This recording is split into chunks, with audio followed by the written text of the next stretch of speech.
There we go. Welcome, everybody. I hope you can see and hear us. Welcome to the 36th episode of the Hohner live stream here on the Hohner YouTube channel. I'm very honored to have Rick Estrin here from Sacramento. Hi, Rick. How are you doing? I'm good, Konstantin. How you doing? I'm fine. Yeah. It's fantastic to have you here. As I said, I'm very, very honored. Hello to everybody out there who's tuning in. Hello, Frank Alex Rossi is tuning in. He's a great chromatic player. Babak Zafanejad from Iran is tuning in. So that's great. Thank you for tuning in. Please let everybody know about the stream who might be interested. So I'm sure that Rick doesn't need too much introduction for many of you, but of course, not everybody is familiar with every information. Rick is one of the greatest showmen in the harmonica world, from my point of view. As a living blues legend on the diatonic and the chromatic harmonica, while being an exceptional writer and a singer. The last time we met in person, do you actually remember that? I do. I actually do. I saw a picture from then. Just yesterday I was looking, and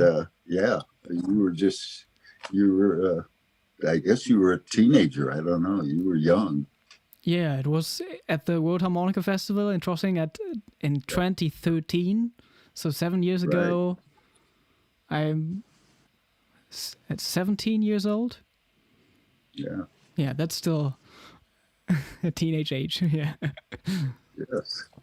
And I was in awe of your performance, and great that you saw the picture. I can display it on the screen for a second now for the viewers, because I found it again on Facebook too.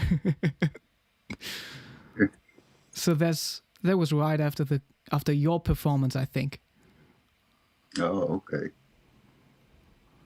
But yeah, 7 years ago, that's a lot, I think. It's a lot to you. To me, it's like 5 minutes ago. You'll know what I mean in about 50 years. Yeah. But yeah, that was the last time we met in person. The other time we played together virtually was playing Blue Drag, the video organized by Mariano Massolo. On there. Yeah, I was honored to be asked to participate in that because, I just play blues. I was trying to feel my way through that, and I think it sounded fine, but it's. Yeah, that was a fun project, and probably, a lot of work to put it all together for Mariano. And you actually played chromatic on that recording, right? Right. Yeah. So. If I could. Yeah, I don't think my bends are quite as accurate as yours, so I thought I better play chromatic. I'm fooling around with the chromatic a little. There was some point where you're muted, I think. I'm muted? Can you hear me? I still have the signal going in. Now I can hear you. Okay. Yeah.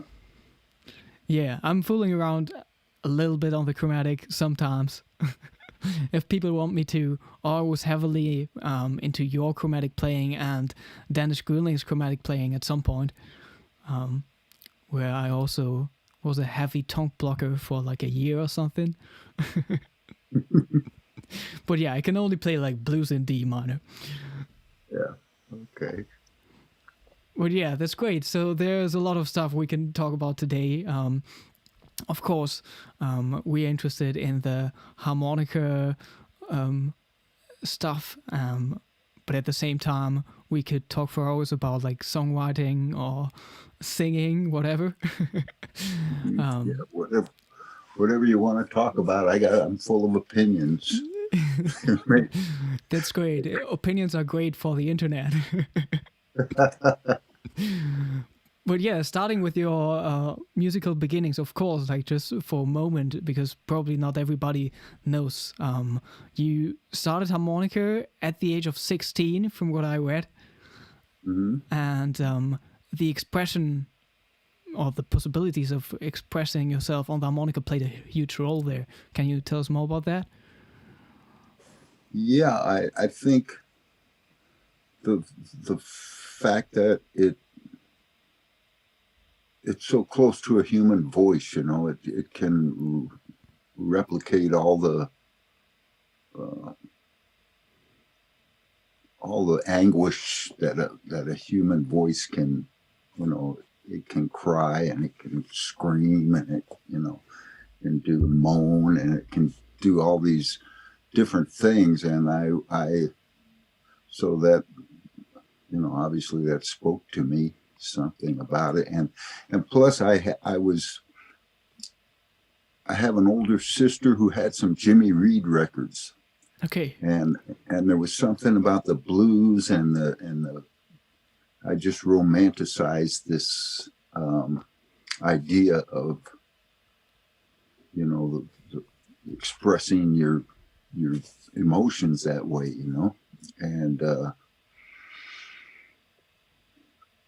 as it turned out, it wasn't just romanticizing; it was it was a legitimate, actual expression of human feeling that just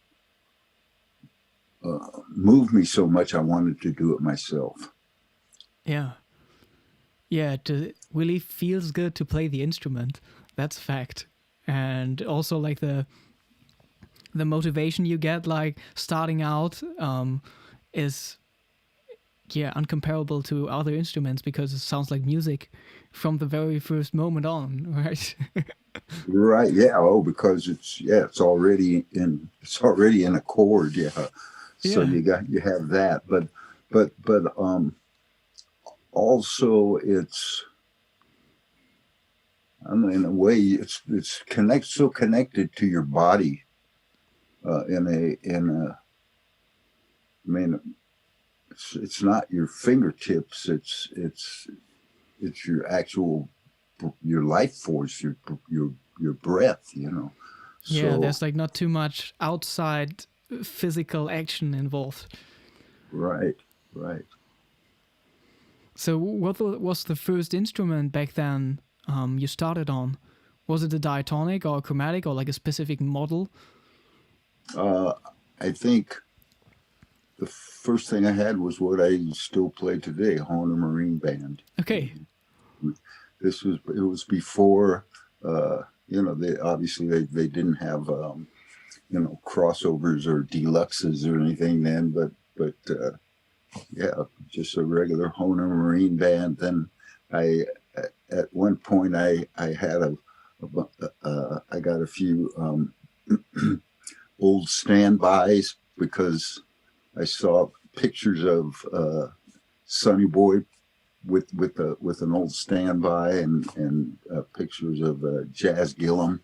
Oh yeah. With an old standby, but yeah, I played Marine bands and old standbys, and then I saw a picture of little Walter with a big '64 Harmonica, and that looked really impressive and looked real official. So I got one of those, floundered around on that for a while. But yeah, I've been playing Honers all, you know, the whole time, man. You know, 60 years or however long I've been playing. So when I've tried other harmonicas, like, and this is nothing against any other brands because they work perfectly for other people and they're fine and all that. But I can remember trying other brands which will remain nameless and feeling like I was going to suck a reed down my throat, you know? So yeah. But yeah, that answers Primo's question in the chat. He asks, "What's your main harp nowadays? Is it the Joe Falisco Marine Band Classic?" Yeah, that's the one that those are the ones that are in my case that I you know, mostly those. Also, I have Marine Band Deluxes and you know, crossovers. But yeah, Joe's harps are the.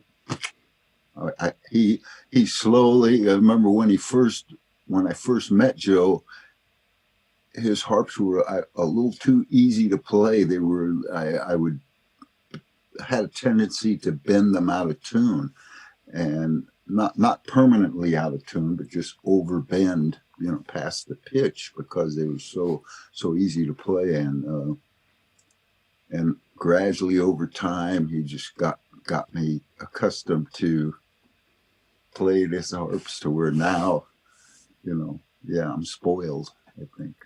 Yeah, that's great. So, of course, this year has been crazy. There's also a question by Jay.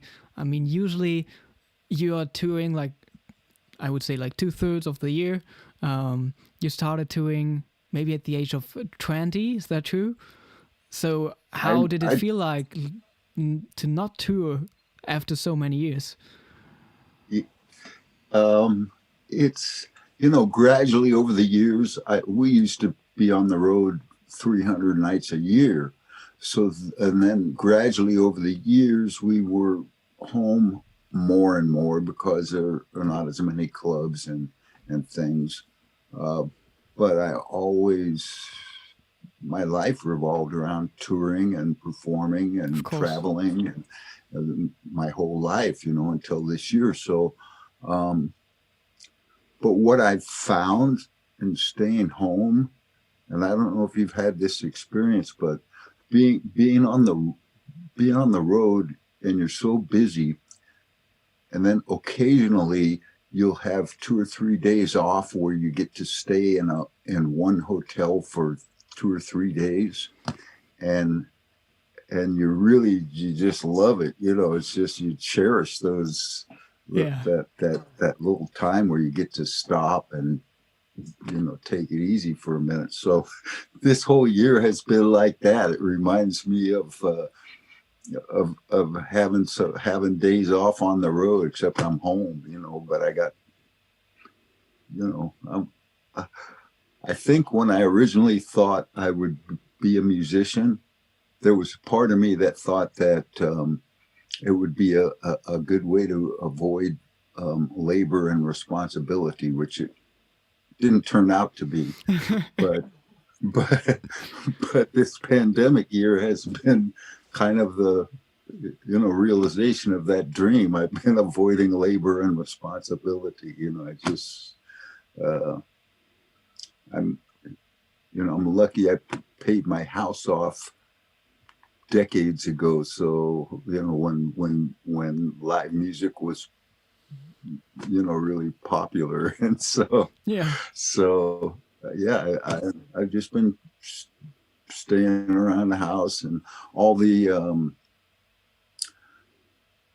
for years, you know, people go, "Oh, you got to see this movie," or this TV series is great. And I never paid any attention to that stuff because I didn't have time to be bothered with it. And of course, and so now I watched all the Sopranos, all the Boardwalk Empires, all this stuff. Okay. Yeah, but still, like, some musical stuff happened. Like, you were awarded with the Blues Music Award as Best Harmonica Instrumentalist this year, so congratulations on that. And there's also a nice YouTube video, a YouTube performance for everyone to check out, called "Can't Stop the Blues." Right, we did another one of those that will be coming up pretty soon. Okay. Too. So yeah, we've been doing a little bit, and actually, Kid Anderson, my guitar player, who put those together, those virtual performances or whatever you want to call it. he's been busy the whole time, man. He's turned into a filmmaker. Oh wow, yeah. Yeah, and still like all the music production, I mean, that's still takes a lot of Yeah, time. Still in yeah, yeah. 2020. He's a great musician, but he's a great producer and engineer, and just constantly busy. Yeah. So Jay was asking if your Italian tour dates will be rescheduled. The last I heard they would be. There's no telling what, hopefully everything will be rescheduled, but I just there's no way of knowing, and that's another thing that this pandemic has done for me, is I've fine-tuned my living in the now skills, Yeah. because you can't having a bunch of expectations and plans would make me too anxious, so I feel nostalgic about all the places I've been, and I want to, and I really hope, and I want to go back to every place again and see everyone that I ever saw in my life. I want to see them again, and I have friends all over the world, and I want to keep doing what I do, man. I still love it. Is there any gig yet you remember particularly, or what are like the most important moments for you on tour? Like, what makes you most happy? Being on stage or connecting with the people? It's all of that makes me happy in different ways, Yeah. When the magic happens on the bandstand, and you're not even physically aware of anything. It's just in the moment. There's nothing like that I know no other experience like that, so that we're very lucky to have something like that, and that there's that may be the most satisfying thing in my life, I think. But the other thing that's that really meant the most to me was getting positive affirmation from people that I revered, like people like Muddy Waters or Robert Lockwood or Percy Mayfield, people like that said things to me that made me feel like, wow, I really am doing, I'm really doing, I'm achieving to some degree, what I'm trying, what I had in mind, and it's working. If it feels legitimate to these people, then there must be something to it, that's there's a high that comes from playing for big crowds of people and having all that approval from a crowd, and I love it, and all that. It's really it makes you feel good. But the thing that really makes me feel good in that arena, the approval thing, is the approval from people that I revered. Those are moments and little bits of conversation that I remember word for word, that I just hold in my heart. Yeah. I mean, you talked about this many times, but maybe you can get into it very quickly. How was it like for you meeting Muddy Waters? Well, I so I was living in San Francisco first, and I was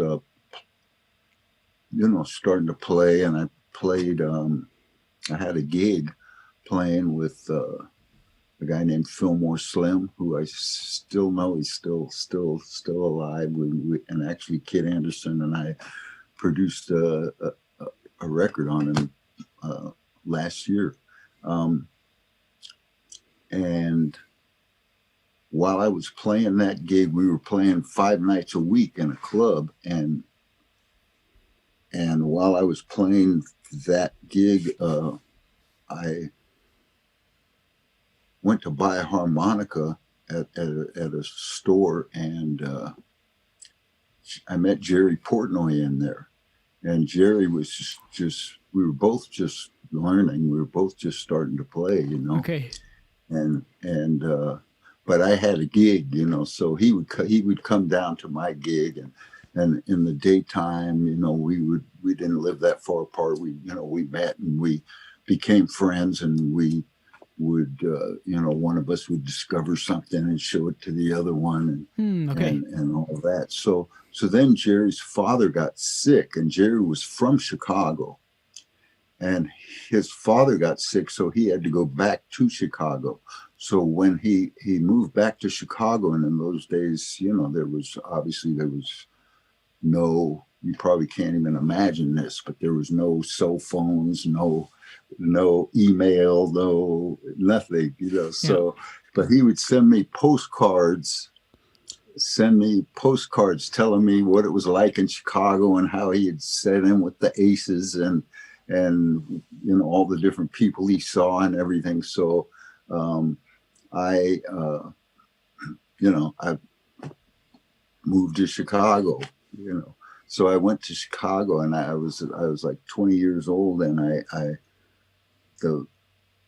one of the first, it could have been the first Monday I was there, or I remember the second Monday I was there, Jerry and I went to Teresa's, which was a iconic little South Side tavern. And they have a thing there called a traditional thing. They would have it in bars all over the South Side and the West Side called a Blue Monday. And there would be a house band that would play, and then, they might play the first set. And then after that, people would, all the musicians would come and sit in.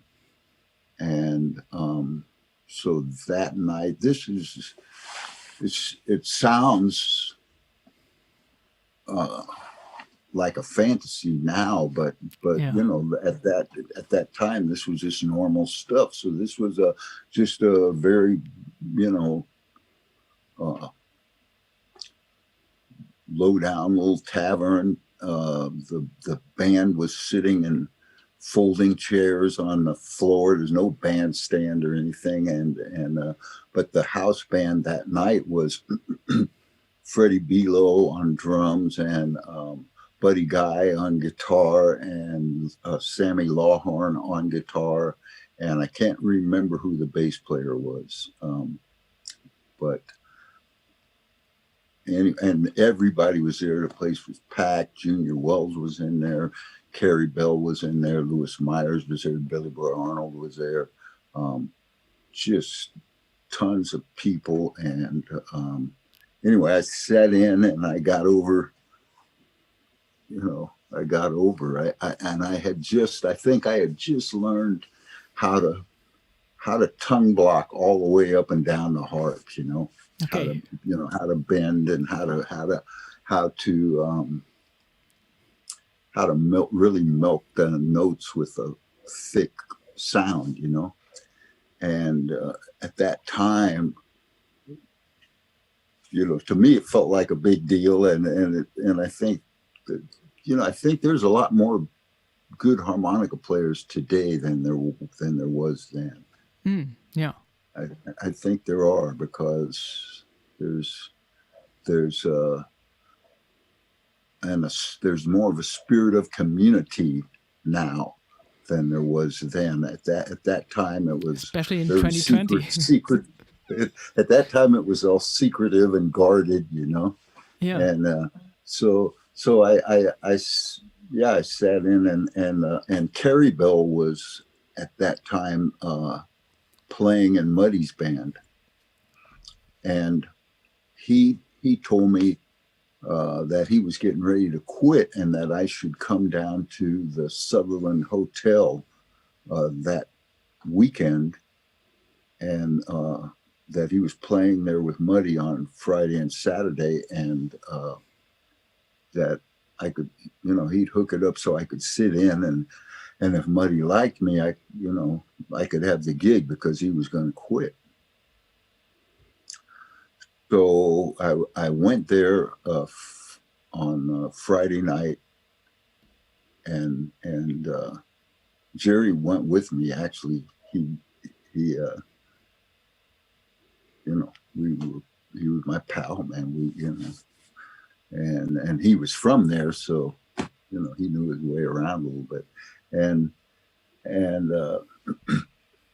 also these clubs in Chicago were, I don't know what it's like in Germany or whatever, but and even in California, it's not like this.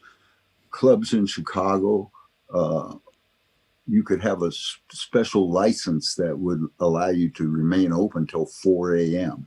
Okay. And then on Saturdays you could stay open till 5 a.m. Well, this place had that type of license. It's I guess a more expensive license, and so I was there from the beginning till 4 a.m. Carrie had introduced me to Muddy, and he said, I'll call you up, Yeah. So, and I waited till 4 in the morning, hung around all night. It was pretty great anyway, just to be there. You get to hear some of the greatest music ever, and actually they were alternating sets with Willie Maybon. So Willie Maybon would open, and then play a set. Muddy would play a set, then Willie Maybon, then Muddy. So I mean, sounds like a dream come true now. At that time, it was just normal, But I waited around all night, and he never called me up. So at the end of the night, I got up the courage to ask him about it, and he said, "Oh yeah, I forgot. Come back tomorrow." So I went back the next night, and he did call me up, and I played long distance call, and I thought I did okay. I didn't, I was a little intimidated, but I had a few cocktails, so to try to offset the nerves, and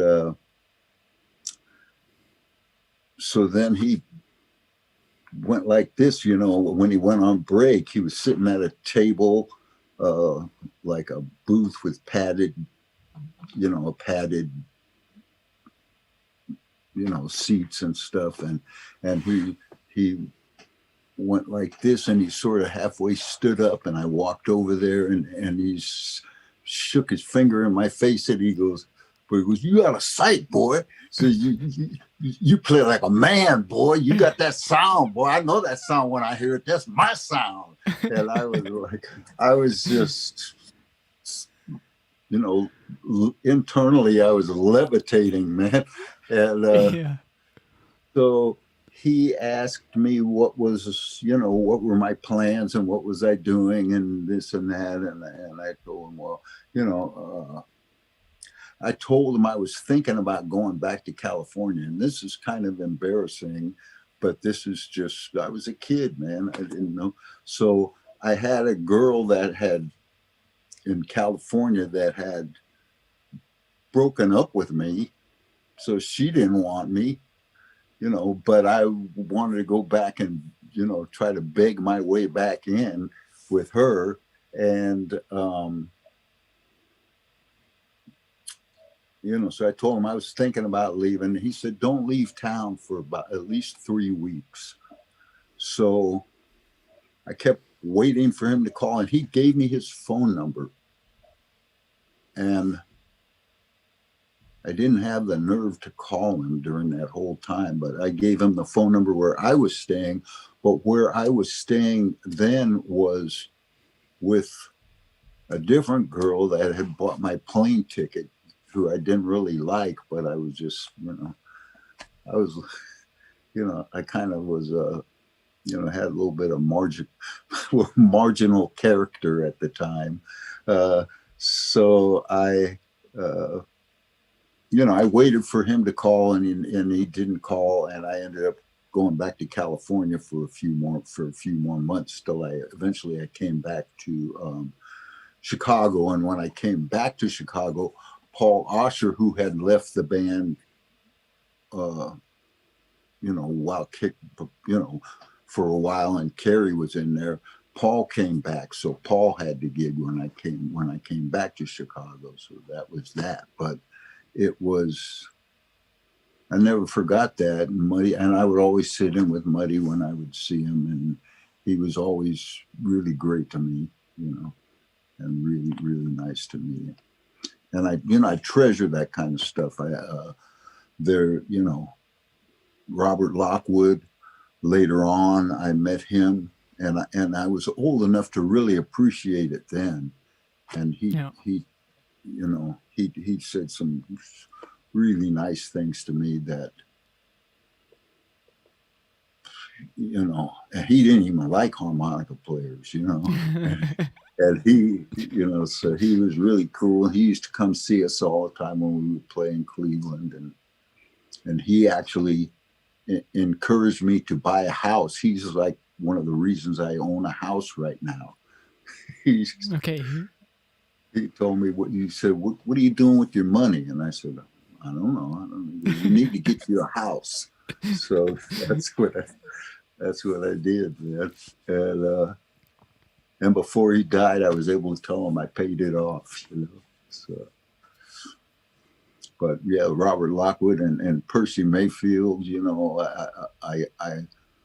for as far as songwriting goes, I mean, he was an idol of mine, and I met him when he was playing at Eli's Mile High Club, and because the owner of that club, he was a guitar player and singer named Troyce Key. And at the time, I never thought we'd ever make a record. And I had this song I had written, and all this stuff is interconnected, because the reason I wrote this song, Jerry had left, this is years later. Jerry got the gig with Muddy after Paul and then Mojo Buford. Jerry got that gig, so, and then Jerry was with Muddy for several years, and then he quit Muddy and started the legendary blues band with some other members of Muddy's band, prior members of Muddy's band. And Jerry wrote a bunch of songs, and they put out an album. So I think before they put the album out, Jerry was showing me, we were on the phone, and he's telling me about these songs he wrote. And I just went, man, I could write a song.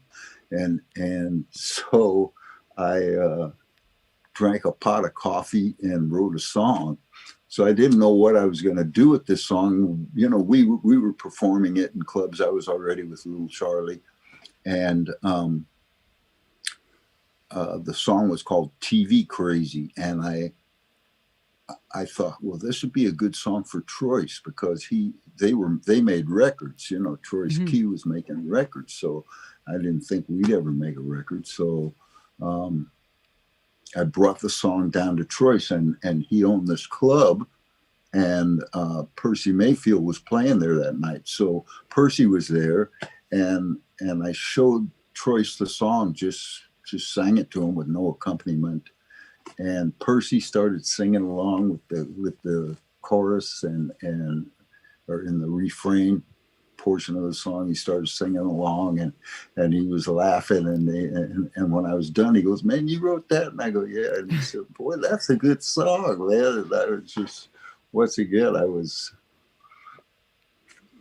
like I said, that's the stuff that I treasure and will carry with me inside, my whole life,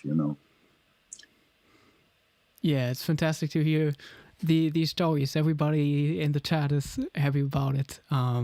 Alex Rossi also asks if you ever met Little Walter in person and listened to him live. No, I never did. When I got to Chicago, I went to Chicago in 1970, and Walter died in February of '68. So I never saw him. I remember when he died because I went I went to the Fillmore Auditorium, and it was James Cotton and Paul Butterfield were playing, and I didn't have the money to get in. It cost $3 to get in or something. I didn't have $3, but I was outside listening from what I could hear from the street, And then when it was over, a friend of mine, I saw the people were leaving, and I saw a friend of mine coming down the stairs, and he told me that Paul Butterfield had announced that little Walter had died that day or the night before or whatever. So,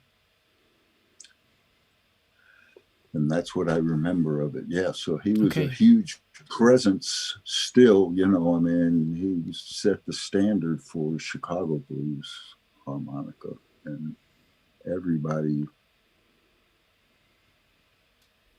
he was a giant. But yeah, I never did see him. Yeah. There's another harmonica question by Primo. Is your harmonica 280 with a transparent comb also a work of Joe Falisco? No. I wish it could be it was reworked by probably Steve Malherbe. I put that transparent comb in there. I used to have my chromatics worked on by a guy named Dick Gardner, who was just a wonderful person, man, and just an artist. The way those things would play so beautiful, But he, he was in the Harmonicats, and he got as he got older, it would take so long to get anything back from him that I finally had to find somebody else to work on my stuff. But he was the best. Steve Malherbe's excellent too. He learned from Dick. I think he went back and stayed with him for stayed back there in Minnesota for a few days, observing and learning from him. But Dick Gardner was the greatest, man. Okay, yeah.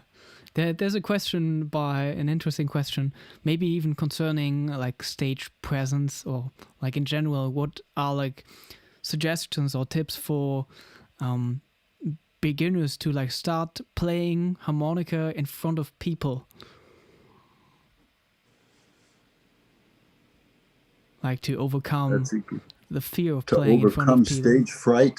Is that what he's asking about? Yeah, or just starting out, like even playing maybe for your relatives or your family, yeah. Well, I think the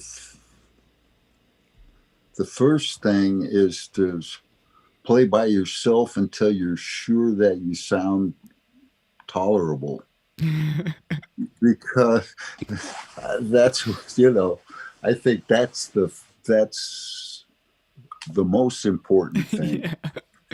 And nobody needs to hear you right away. I think that, just like I referenced earlier, how there are so many really excellent players today, more, there are a lot more players and a lot more guys that can actually play now than there were when I was first playing. Yeah, and you can see all of them online, right? Conversely, pardon me? And you can see all of them online, right? Right. You can see them online. And conversely, there's also a lot more rotten players today that you can also see online because they are, they have no shame, and I guess they think they sound okay, but a lot of them don't. And, God bless them. I'm not, there's, it's, they're free to do whatever they want, but, so I would recommend learning how to do something that sounds good and little by little exposing it to other people and get a pretty good consensus on what it actually sounds like before you put it on display for the world at large, or for even your family. But well, I mean, your family's a little different. When I was a kid, I can remember I was following my mother around, just just over and over, just driving her crazy, man. And my sisters, just driving them out of their mind, and I'd just be playing the exact same thing, the exact same thing over and over and over again, man. Just yeah, I think every professional harmonica player can relate. You have to be a little bit nuts to do this, man. Yeah. You guys, it's a little bit of you have to have a pretty good component of obsessive compulsive disorder to be able to do this, I think, Well, yeah, it's also maybe important to record yourself. And I mean, there are so many platforms where you can connect right now with beginner harmonica players and get feedback. So yeah, there are definitely ways. Mm-hmm. But would you say yeah, that's good. That this whole beginner thing that you talked about is one of the reasons why some people say they don't like the harmonica as an instrument? Or what do you think about the future of the instrument? I think that is the reason why people don't like it, is because the harmonica is compared to other instruments, it's cheap to buy. Yeah. So anyone can own one. And like you referenced earlier, it's already tuned to a chord. So it's easy for somebody to fool themselves into thinking they sound like something because it's already tuned to a chord. And so consequently, you have a lot more people with minimal skills exposing it to, giving it wider exposure. So, and plus there are people who, probably some of the most famous people who play the harmonica really don't have a lot of skills themselves. Bob Dylan's the classic example, and his harmonica playing doesn't bother me in his songs. And, it works as a little interlude in his, he's a great artist to me, but, or at least his earlier stuff was. And, but I don't think of him as a harmonica player. It's a different thing, but that's what people are more exposed to, harmonica playing, or Mick Jagger or something, who's, he's an iconic performer and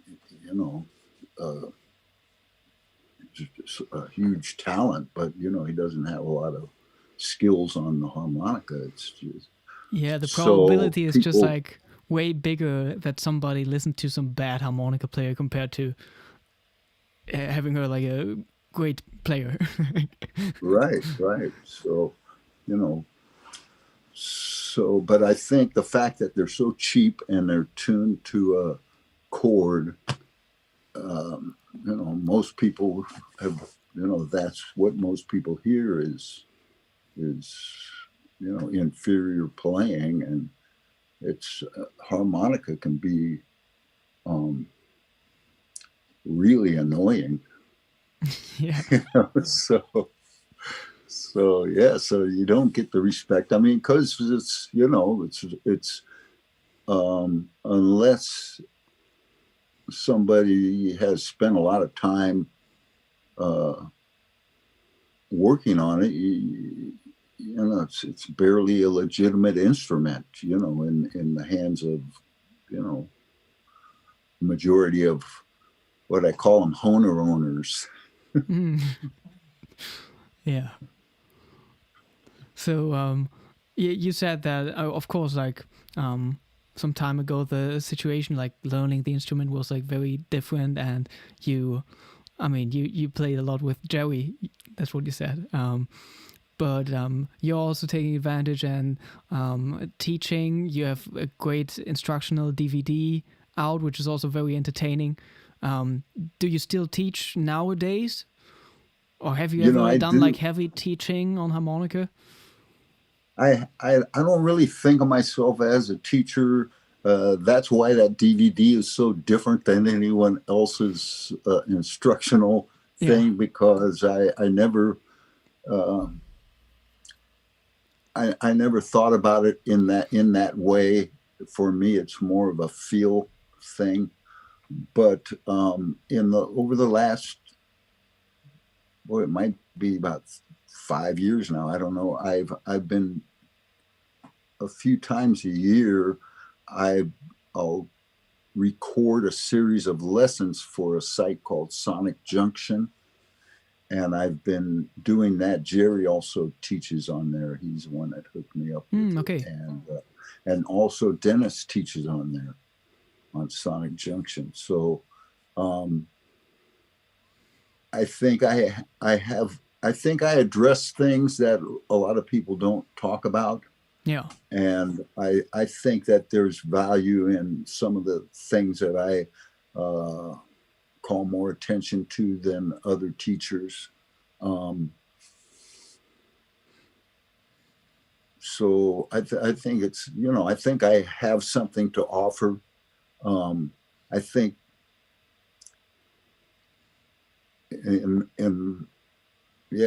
I actually learned myself that teaching harmonica was a legitimate thing. I used to think it was almost like Trump University or something, man.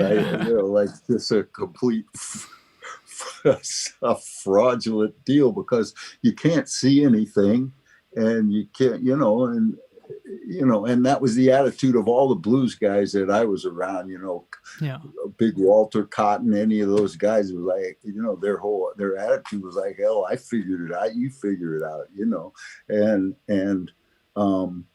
but when I went to Joe Falisco's class in Chicago, he has a class that he's been teaching for years and years and years at the Old School of Folk Music, Old Town School of Folk Music. And that's when I realized, wow, this guy, Joe, has really, he's revolutionized diatonic harmonica playing. I mean, the opportunities that he's opened up through his improving the quality and the possibilities on the instrument, and also his the way he teaches.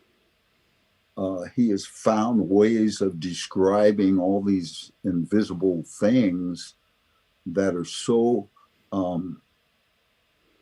detailed and so accurate that it was amazing to me. He's a blessing to anybody that plays a diatonic harmonica. Yeah, owes him a lot, man.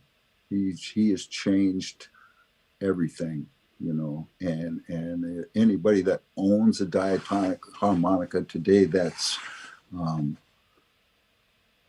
user friendly owes him a lot. He's an amazing person and an amazing teacher. Yeah, that's true. Yeah, I So I really know I gotta. got side. That was a sort of a detour, but that's where it took me. So, Yeah, I really gotta but invite that's him that's to the the stream. teaching. Yeah, that's the teaching that I have done. Is it's on Sonic Junction, and I like I said, I do think there's value because I address little nuances that a lot of people don't talk about, and I think that's an important thing. It's I address things that um, move me. The little things, the Yeah, little, and I talk about this in my DVD, and it's something that I really believe. It's always the little things that make a big difference to me that really move me, that speak to me. And like we were talking before this started, and I was telling you that you have those, some of those little subtleties of, shaping notes and uh, little time nuances and little uh, um, just last minute thing, last just waiting for just the perfect little slot. oh you, yeah. you can be on time in a lot of spots, Yeah. and when you're on time at the last possible instant, it makes a big difference, Yeah. and I can hear that in your playing. And there's just so many, there's many things, many little barely perceptible things that you have to um, really develop your ear to be receptive to, that just make all the difference to me. Yeah. Yeah, that's a big topic. Like, what do you feel like in terms of like phrasing? Do you have like any particular like influences or inspirations in terms of that kind of musical expression? Well, yeah, on phrasing, I mean, it's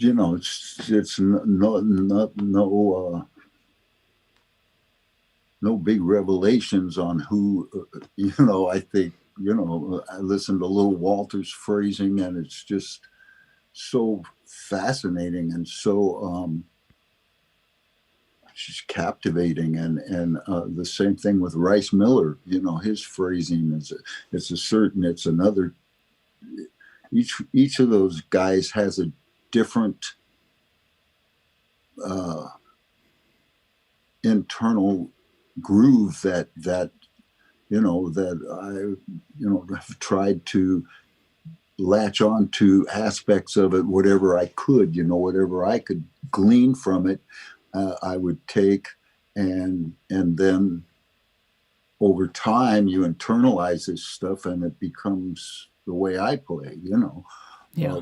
But so each of those guys is like that. James Cotton is another guy that had a way of with rhythm that was very flexible, and it was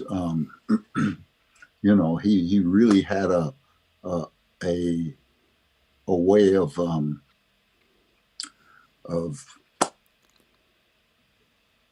pushing the beat for for a real aggressive ferocity kind of feeling, and also a way of lightening up and being behind a little bit for like a casual kind of thing. Yeah. Uh, there's endless ways of doing that. And if you listen to and it's not just harmonica. It's, I mean, I, if you listen to Illinois Jacquet or on the saxophone or Eddie Lockjaw Davis is really great, man, for that kind of thing. He being for that aggression and contrasted with that, laid back kind of more sensitive kind of impression.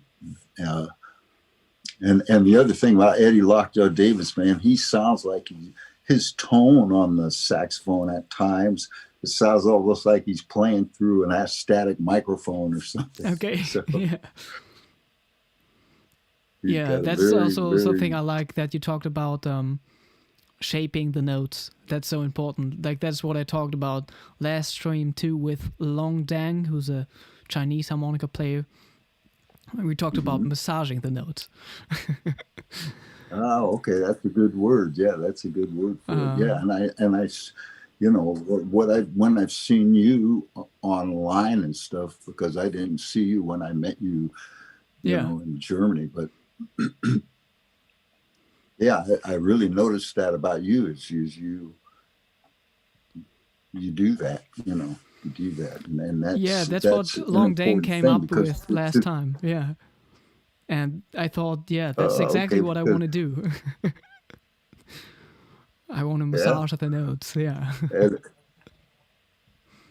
And because to me, people talk about music as math, and I know that a lot of musicians are very mathematically inclined and great musicians, but to me, I've always heard music as language, and that, the shaping of the notes to me sounds conversational, or and vocal. It can sound conversational, and it can also sound just vocal, like complaining, or like crying, or that's your standard thing that people think of. But and so it's. I remember when last year I had the opportunity to get Howard Levy over to be like a artist in residence at the music school here in Hamburg, and he also gave a workshop to like the whole jazz department. Everybody was fascinated, like completely. And at one point, Mark Nassif, who's a drummer, came in, and they played back in the days together on stage a lot. And they started to play giant steps in 11/8 or something. Like something I don't know, I usually wouldn't enjoy listening to at home on my couch. But it was amazing. Like, Mark played so few notes on the drums, and in the end he said it's all about intent and attitude, and that's what I wrote down on like my whiteboard for like many months. Because I really felt that. That was very at enjoyable. Your skill level. At your skill level, it's about intent and attitude make a big difference. There, but I mean, what we were talking about earlier, guys that just feel it, but they don't have the skills, intent and attitude, or it's great that you can see that they really mean it. And they're sincere, and they're, that's at least in blues. I mean, you're talking about real music, real musicians and stuff. And that intent and attitude is a thing when you have the skills to, because that's the next level of expression, I think. Yeah. And that's what like about your music so much, and I would really consider this like, you know, that website called Modern Blues Harmonica. Right. I think Yeah. what you do is really is modern blues harmonica. Like so much of the stuff that is online there isn't modern blues harmonica. And really enjoyed listening to. Was that the most recent album, Contemporary? Yes. Yes. Yeah, there's even like a little auto tune passage in there with your voice, Oh and yeah. Yeah. Yeah. Yeah. there's some rap That and was rock really. elements, which I really liked. How do you feel about like the connection of your singing and your harmonica playing? Do you feel like they influence each other? I think, I aspire to that. That's something I value. I'm not sure that, over the years, man, my voice has just gotten so much, whatever age or abuse or whatever, I have fewer possibilities, but I think I pay closer attention to my phrasing and stuff because I don't have the sound I once had. But I think that's important. It's super important if you're going to do both. And I love to hearing people that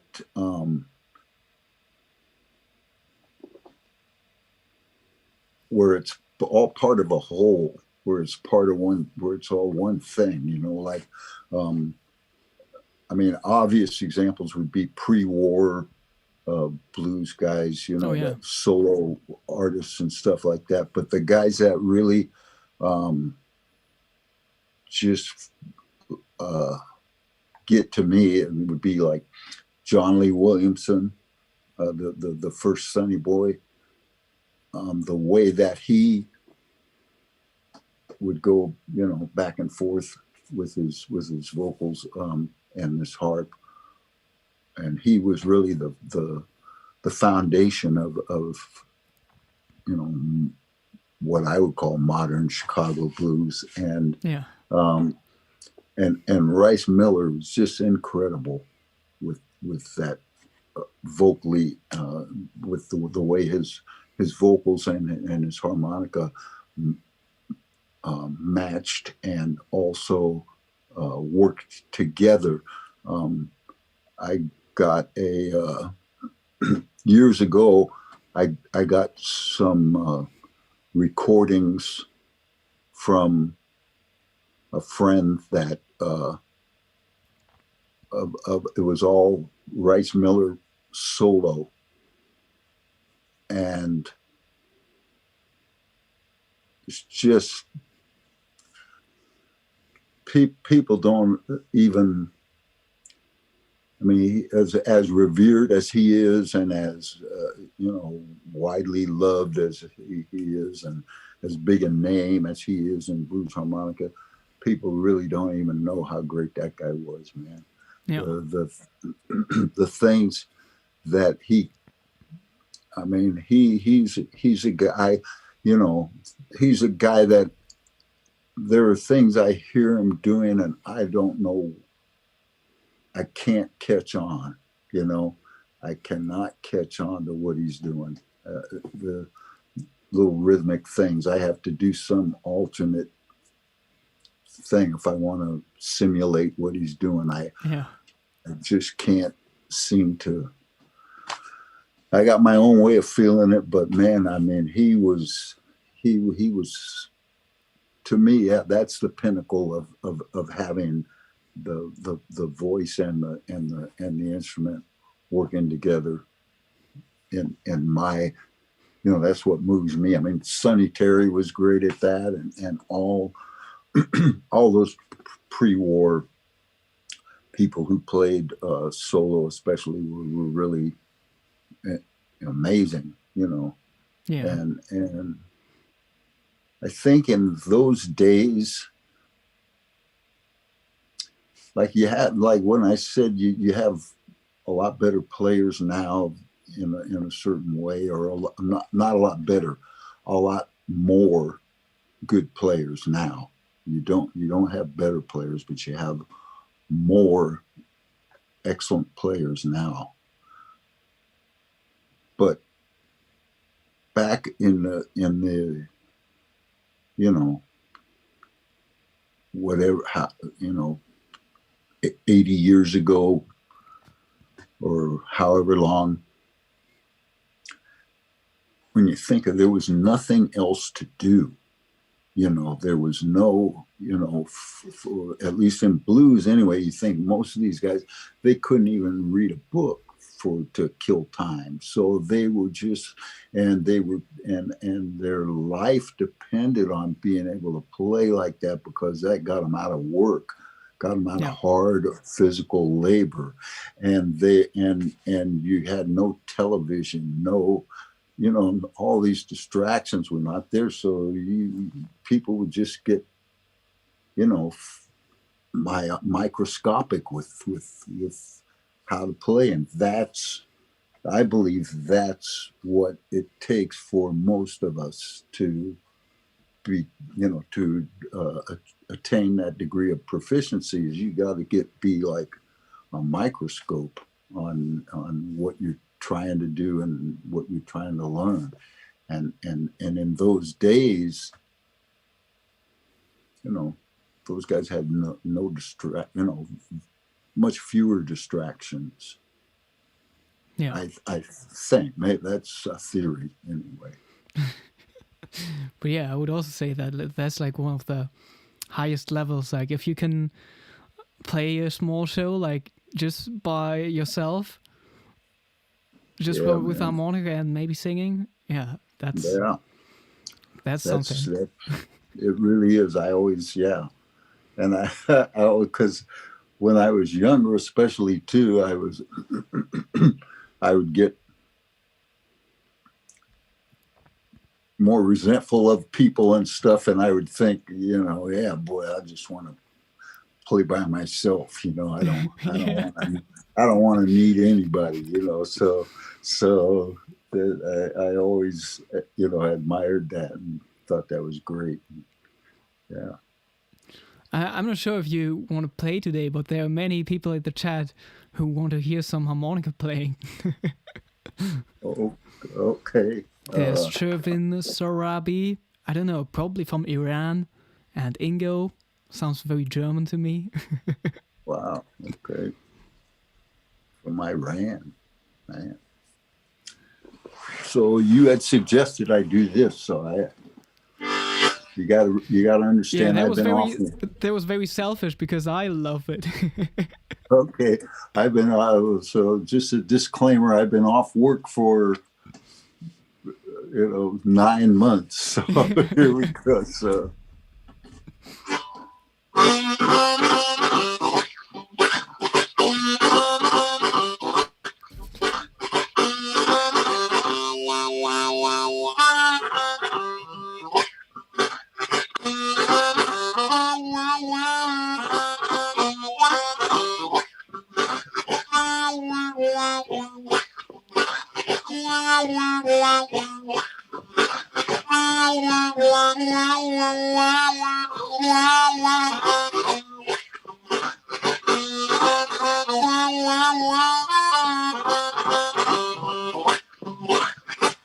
getting out of time. Oh, I'm getting on out of town. I'm getting out of town. I feel so bad. Little girl, she let me down. She like the dawn in my face. She like to take my place. Like the dawn in my face. Somebody taking my place. But I'm getting out of town. The little girl, she let me down.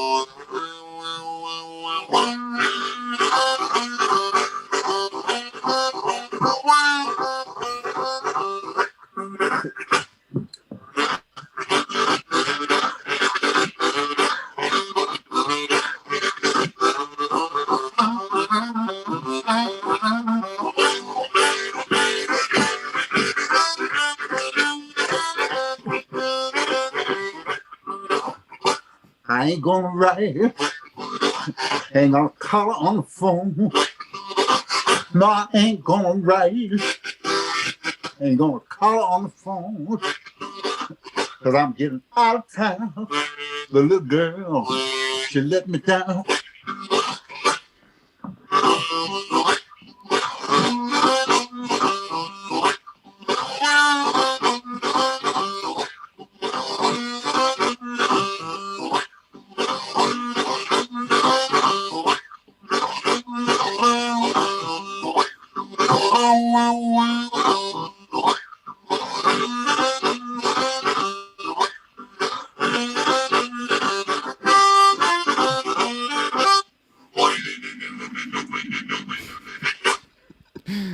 Yeah. It's just a huge joy for me to hear this piece all the time. That was great. Yeah, everybody really enjoyed it. Thank you. Oh, okay, good deal. Yeah, that was that's. I guess I can still kind of do it. What would you recommend, like, for harmonica players who want to get into singing? Like, how did you get into singing? How did you incorporate it? Well, like I said, when I was younger, like if you can find any kind of old stuff on Facebook, if you look on little Charlie, who passed away earlier this year, but Charles Beatty, and look on his page and go way back. He started posting old stuff of the band, like in the 80s and things, and you know, back then, I mean, I always wanted to be a singer, and back then I could, you know, I had more voice, you know. But gradually, over the years, I started to appreciate the message, and I think, you know, delivering the message of a song, because I became more of a songwriter, and I guess I matured, and I wasn't. I understood that it was more like method acting or something, more like, you know, and that's not to diminish the authenticity of what you're saying in the moment, but it's just you're trying to project that to people. So it's, you know, the sincerity and the honesty is what really counts, you know. Yeah. And of course, you know, you want to be, and also you need to think of it as in the same way as playing an instrument, where you want to be in the pocket. You know, generally you want to be in the pocket, and when you're stretching the pocket, you want it to, it's intentional. You have a, you know, like you said, what was it you said, intent and Attitude, yeah. Attitude, yeah. And so I think part of that attitude is conviction, you know, having the meaning it, you know, that's part of the attitude, and that's also, I guess, part of the intent, you know, is so when you, going back to what, you know, you want to be in the pocket, and when you take liberties with the pocket, you want it. It's got to be for you know, intentional, for a reason, because, you know, that's how you swing, right? Yeah. So you want to think of it as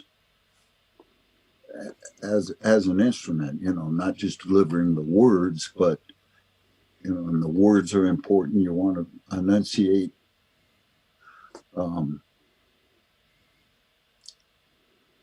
and all that, but it's got to be in there, you know. It's got to be part of the, you know, it's part of the music, but then you also want to think of the message and the lyric and what you're saying, and you know, deliver it in a way that where your sincerity comes across, and your passion, or whatever you're singing about, whatever the subject is, having the appropriate emotion, communicating the appropriate emotion for that subject, you know.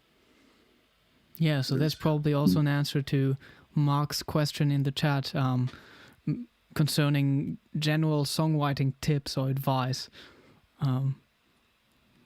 It's very close, right? Yeah, that's you know, so if you see my background picture, right? I'll get out of the way here. That's me on the bottom there. And when I was 18 years old, and the guy directly above me, who's, you know, that was the headliner, was a guy named Roger Collins, and he's still alive today, and we're still friends today. But he was a great entertainer and a great songwriter and singer and all that, and played a little guitar. He was just a great entertainer all the way around, and he really took the time. He could see, I guess he could see that I had the interest and the some, you know, the seeds of the ability to think of a song and the mechanics of how a song worked, and so he really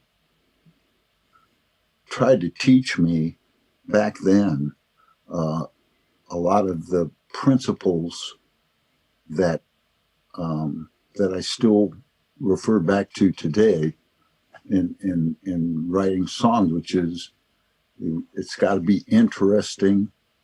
It's got to be it's just like playing a solo, or especially an instrumental. There's got to be some linear thread to it, and it's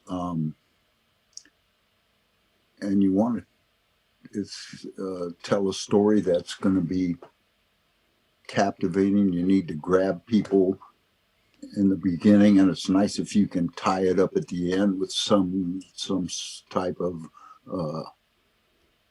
satisfying surprise, maybe, or twist. But yet, so many people, especially in blues, feel that, well, okay, I really mean this. I'm really sincere. This is really the truth. This is what happened to me. So that, you know, for them, that's a criteria to make it be a song. But you got to make it interesting, man. Just because it's meaningful to you doesn't mean it's meaningful to the listener, you know. And it's just like when you were talking about that intent and what was the other word? Attitude. Intent and attitude is just like what I was saying about a person that doesn't have the skills to go along with that intent and attitude. The intent and attitude is kind of wasted, you know. So just, you know, the sincerity is an important component, but if it's not interesting, if it's not a lot of things, it's not going. You know, the sincerity is wasted. There's and another thing is like that ties into this is editing. You know, for me, editing and just hammering it out, man, and just spending, you know, endlessly tweaking it so that it sounds like it was easy. So it sounds like it so it sounds conversational and like it's no big deal, man. Trying to get it to that point is most often takes a lot of editing and work. You know, I think I hear songs sometimes that I think, wow, that would have been a good song if he didn't give up. So, you know, if he didn't give up when he was writing it and just think, oh, that's good enough, you know,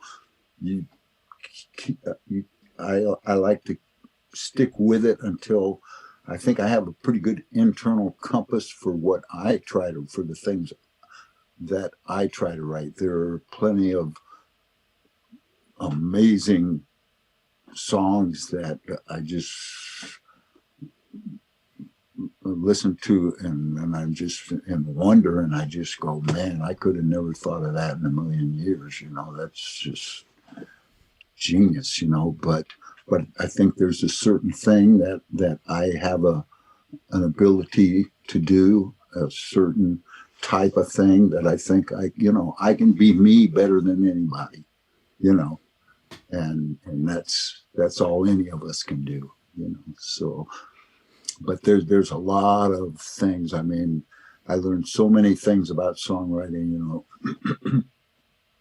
but the bottom line, all these rules and things are great when they apply, but the only real rule is it good enough? Is it good enough?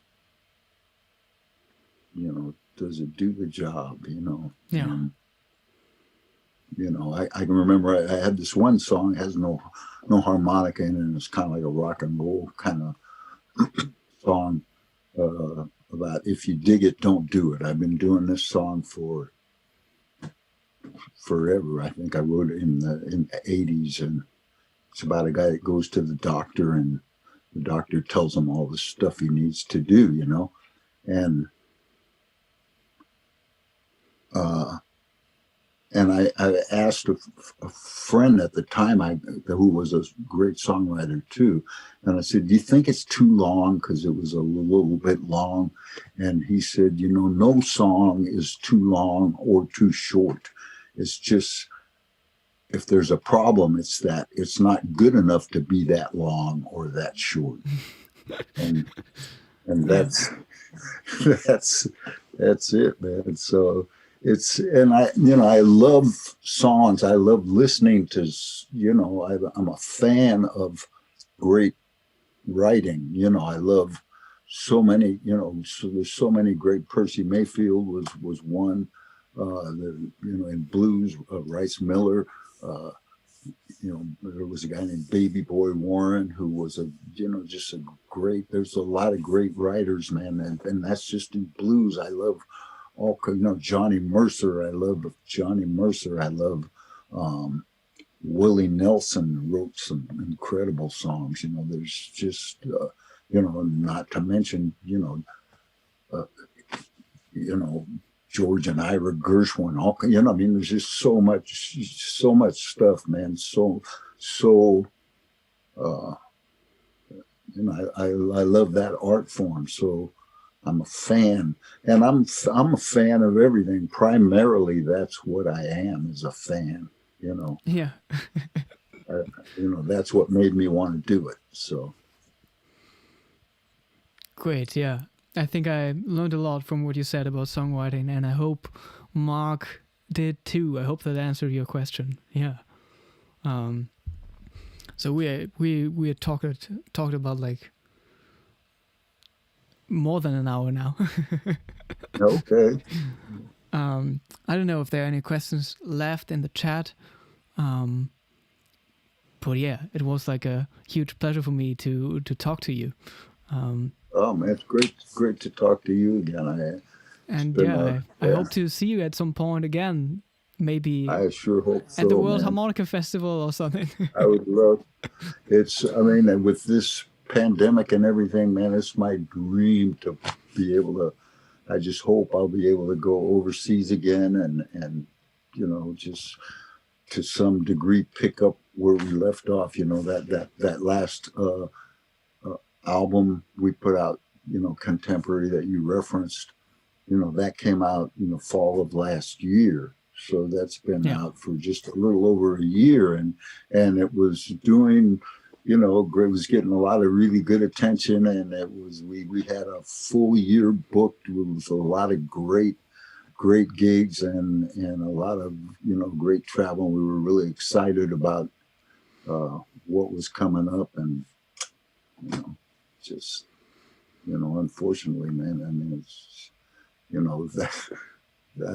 that was disappointing for us. For many people, this has been a horrible tragedy. So I can't complain, too much about our gigs being canceled, but it's just a shame. Hopefully we'll be back out there, man. Fingers crossed. When I'm deprived of it, I love, when being deprived of it makes me know how much I really appreciate and love the people. Yeah. So to everyone out there, if you want to check out Rick online, I put all the social media links in the description box below. You can listen to the album Contemporary. Of course, it's on Spotify, but what's the best way for people to actually buy it? Oh, they can go to alligator.com. Okay. That's the record label, and they could use the help too, man, because this pandemic hasn't been good for anyone. For the last several years, record stores are gone and all that. So the majority of your albums that you sell and stuff is on gigs. So if you don't have any gigs, you can't sell records. So go to alligator.com, please, and buy and take care of all your Christmas shopping right there, man. You can buy several copies of our last CD or previous CDs as well, and give all your friends and relatives the entire Nightcat box set. Yeah, that's a great Christmas present. Also, I think it was the 2009 Twisted album that influenced me a lot. Right. Oh, good deal. So maybe that's still available. But yeah, anyways, it is for sure. A great Christmas gift for everyone here to have you on the stream. And all right. Well, thank you. Everyone out there, we hope that you stay safe and healthy. Wishing you a Merry Christmas and a Happy New Year. The next Hohner Live will be in January on January 7th, together with Ariel Bart, who I actually discovered on YouTube. She's a young harmonica player on the chromatic who studied at the New School for Jazz in New York. Wow. There are not many people who know about her at this point, I think. So it's crazy. You just discover these people online. So I'm looking forward to that. Thank you so much again, Rick. And see you next time. Bye-bye. Thank you, Konstantin. Keep up the good work, man. You really, I think you're a great player and a great guy. Thank you so much. Thank you. Have a good day or good evening, wherever you are.